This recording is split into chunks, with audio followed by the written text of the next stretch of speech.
Lucas 22. Plano para matar Jesus.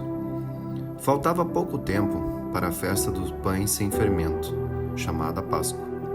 Os chefes dos sacerdotes e os mestres da lei procuravam um jeito para matar Jesus, em segredo, porque tinham medo do povo. Judas traz Jesus. Então Satanás entrou em Judas, chamado Iscariotes, que era um dos 12 discípulos. Judas foi falar com os chefes dos sacerdotes e com os oficiais da guarda do templo para combinar a maneira como ele iria entregar Jesus. Eles ficaram muito contentes e prometeram dar dinheiro a ele. Judas aceitou e começou a procurar uma oportunidade para entregar Jesus a eles, e sem que o povo ficasse sabendo. Jesus manda preparar a Páscoa. Chegou o dia da festa dos pães sem fermento, dia em que os judeus matavam carneirinhos para comemorar a Páscoa. Então Jesus deu a Pedro e João a seguinte ordem: vão e preparem para nós o jantar de Páscoa. E eles perguntaram: onde o Senhor quer que a gente prepare o jantar? Escutem. Quando entrarem na cidade, um homem carregando um pote de água vai se encontrar com vocês.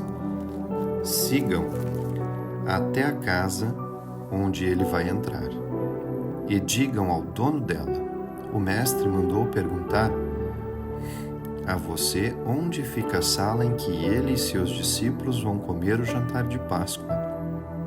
Então ele mostrará a vocês uma grande sala mobiliada no andar de cima, e preparem ali o jantar. Os 2 discípulos foram até a cidade e encontraram tudo como Jesus tinha dito, e então prepararam o jantar de Páscoa, a ceia do Senhor. Quando chegou a hora, Jesus sentou-se à mesa com os apóstolos e lhe disse: como tenho desejado comer este jantar da Páscoa com vocês, antes do meu sofrimento. Pois eu digo a vocês que nunca comerei esse jantar novamente, até que eu coma o verdadeiro jantar que haverá no reino de Deus. Então Jesus pegou o cálice de vinho, deu graças a Deus e disse: peguem isto e repartam entre vocês, pois eu afirmo a vocês que nunca mais beberei deste vinho até que chegue o reino de Deus. Depois pegou o pão e deu graças a Deus, e em seguida partiu o pão e o deu aos seus apóstolos, dizendo: este é o meu corpo, que será entregue em favor de vocês. Façam isso em minha memória. Depois de jantar, do mesmo modo ele pegou o cálice de vinho e, dizendo: este é o cálice da nova aliança, feita por Deus com o seu povo, a aliança que é garantida pelo sangue derramado em favor de vocês.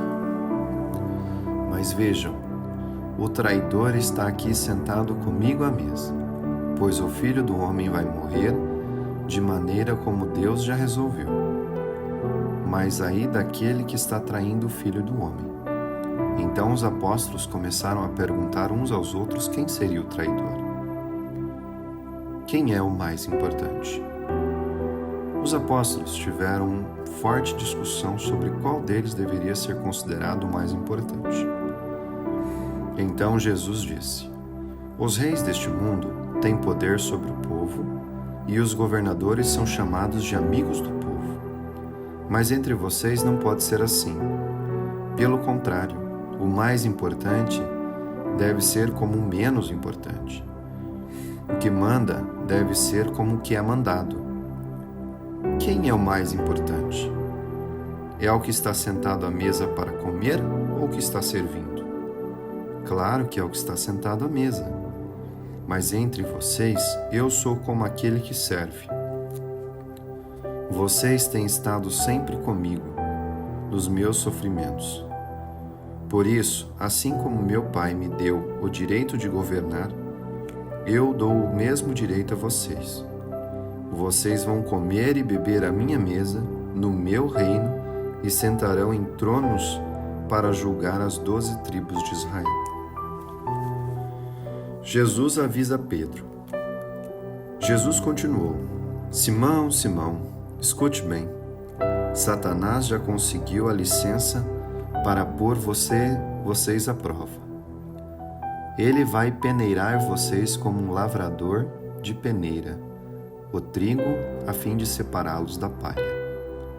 Mas eu tenho orado por vocês, Simão, para que não lhe falte fé, e quando vocês voltarem para mim, anime os seus irmãos.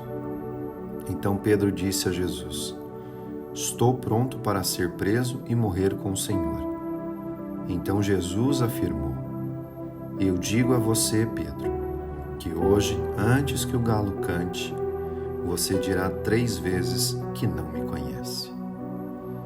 Jesus avisa os discípulos.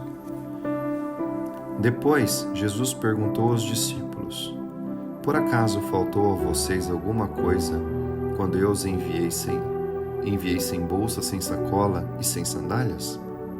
Não faltou nada, responderam eles. Então Jesus disse: Pois agora, quem tem uma bolsa ou uma sacola deve pegá-la, e quem não tem a espada deve vender a capa e comprar uma. Pois as Escrituras Sagradas dizem: Ele foi tratado como se fosse um criminoso. E eu afirmo a vocês que isso precisa acontecer comigo, pois o que está escrito ao meu respeito tem que acontecer. Aí os discípulos disseram: Senhor, aqui estão 2 espadas.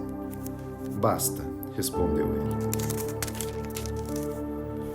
Jesus no Monte das Oliveiras. Jesus saiu e foi, como de costume, ao Monte das Oliveiras, e os seus discípulos foram com ele.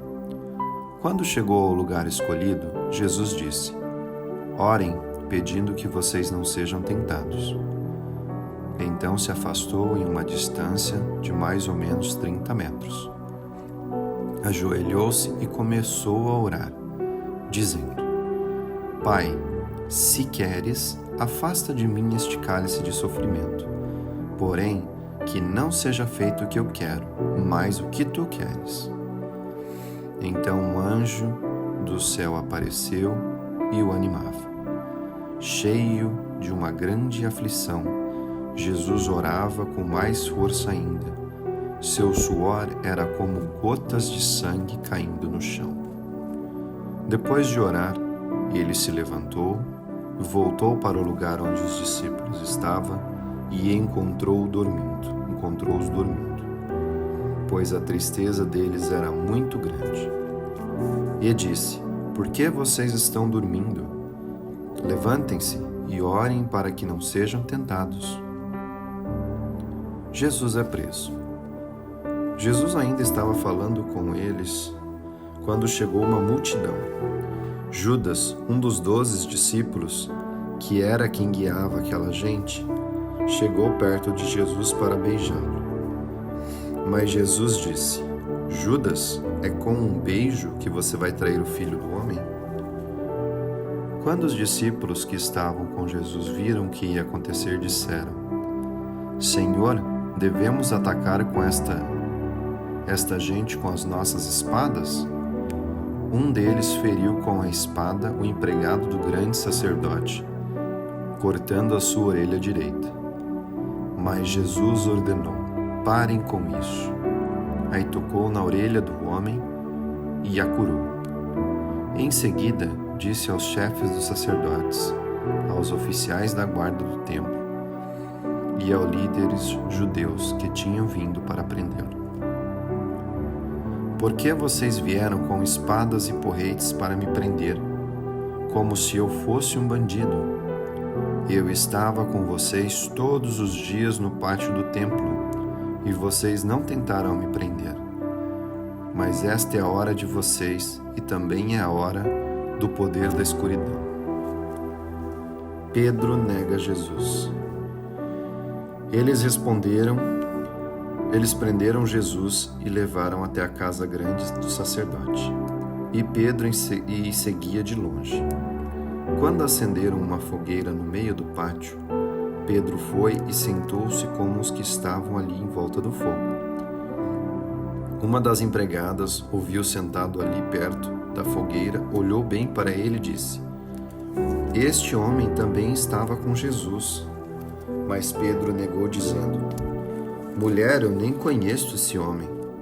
Pouco tempo depois, o homem viu ali e disse: "Você também é um deles."